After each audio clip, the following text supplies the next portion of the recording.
Assalamualaikum warahmatullahi wabarakatuh. Halo teman-teman, perkenalkan nama saya Dea Yuliani. Di sini saya akan menjelaskan sedikit tentang kepemimpinan pendidikan. Yang pertama, kepemimpinan. Kepemimpinan berasal dari kata leadership yang artinya pemimpin. Nah, ada juga yang menurut beberapa ahli yaitu pendapat yang cukup terkenal dari Jules Verne yang mengatakan bahwa kepemimpinan itu sebagai suatu proses mempengaruhi orang banyak untuk mencapai suatu tujuan organisasi. Dan ada juga menurut pendapat Sutarto yang mengatakan bahwa kepemimpinan adalah rangkaian aktivitas penentuan berupa kemampuan seseorang dalam mempengaruhi perilaku orang lain dalam situasi tertentu. Tujuannya agar bersedia bekerja sama untuk mencapai tujuan yang telah ditetapkan. Nah, ada juga pendapat menurut N.J. Cloys yang menyatakan bahwa kepemimpinan merupakan proses memberikan makna atau arti pada kerjasama yang dihasilkan oleh orang-orang pada suatu lembaga untuk mencapai suatu tujuan. Ada 3 unsur kepemimpinan. Yang pertama, orang yang dipimpin, yang kedua, pemimpin, dan yang ketiga, tujuan atau goals yang akan dicapai. Konsep dari kepemimpinan itu sendiri yaitu kepemimpinan itu merupakan ilmu atau seni untuk mempengaruhi orang banyak dalam mencapai satu tujuannya, karena tidak semua orang bisa mempengaruhi orang banyak untuk mencapai tujuannya. Selain kepemimpinan, ada juga kepemimpinan pendidikan atau sering disebut juga sebagai education leadership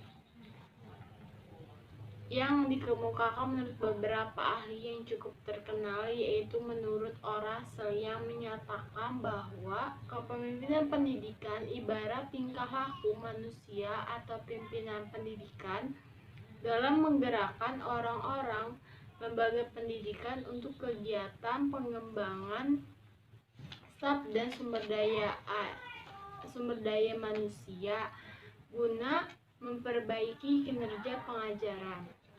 Adapun konsep dari kepemimpinan pendidikan itu sendiri berbeda dengan kepemimpinan. Sedangkan kepemimpinan itu konsepnya itu cakupannya lebih luas, sedangkan kepemimpinan pendidikan cakupannya lebih spesifik, yaitu tentang pengajaran di sekolah atau tentang lembaga pendidikan.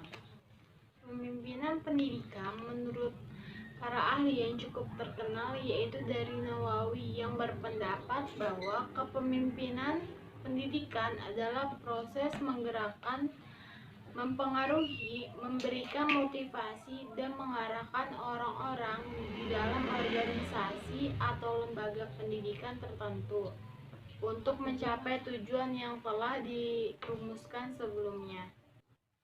Yang selanjutnya yaitu pemimpin. Pemimpin merupakan seseorang yang mempunyai keahlian memimpin atau mempunyai kemampuan untuk mempengaruhi orang lain. Adapun tugas dari pemimpin itu sendiri yaitu dalam sebuah organisasi adalah membawa anggota organisasi untuk bekerja sama sesuai dengan tanggung jawabnya masing-masing dan membawa organisasi ke arah pencapaian tujuan yang diharapkan. Pemimpin, menurut Ahmad Rusli dalam kertas kerjanya, pemimpin ini dalam kepemimpinan pendidikan yaitu individu manusia yang dimanakan pemimpin subordinat ke arah mencapai mukalamat yang telah ditetapkan. Setiap manusia yang dilahirkan di dunia ini kodratnya adalah seorang pemimpin. Setidaknya ia pemimpin bagi dirinya sendiri. Namun, pemimpin yang dilahirkan tanpa dibarengi pengalaman, pendidikan, dan pelatihan kepemimpinan akan melahirkan pengikut yang cenderung mengkultuskan pimpinannya serta ditakuti dan kurang disegani. Pemimpin yang baik dan berkualitas adalah pemimpin yang memiliki keturunan pemimpin, memiliki bakat, pengalaman, serta pendidikan dan latihan kepemimpinan yang pernah diperolehnya. Kepemimpinan dapat dipelajari oleh siapapun yang memiliki dasar sebagai seorang pemimpin. Di satu sisi, banyak sekali unsur kepemimpinan yang tidak dapat diajarkan. Hal ini tentunya bisa didapatkan dari pengalaman yang sering berjalannya waktu saat sudah menjadi seorang pemimpin. Jika seseorang sudah dilengkapi dengan semua dasar pelatihan tentang kepemimpinan, namun tidak mau mengambil tantangan dan berani untuk memimpin, dia bukanlah pemimpin. Menurut teori genetik, pemimpin itu dilahirkan dan bukan dibentuk. Pandangan teori ini berpendapat bahwa seseorang akan menjadi pemimpin karena keturunan, atau ia telah dilahirkan dengan membawa bakat kepemimpinan. Teori keturunan ini dapat saja terjadi ketika seseorang dilahirkan telah memiliki potensi, termasuk memiliki potensi atau bakat untuk memimpin. Dan inilah yang disebut dengan faktor dasar. Dalam realitas, teori keturunan ini biasanya dapat terjadi di kalangan bangsawan atau keturunan raja-raja. Karena orang tuanya menjadi raja, maka seorang anak yang lahir dalam keturunan itu pun akan diangkat menjadi raja.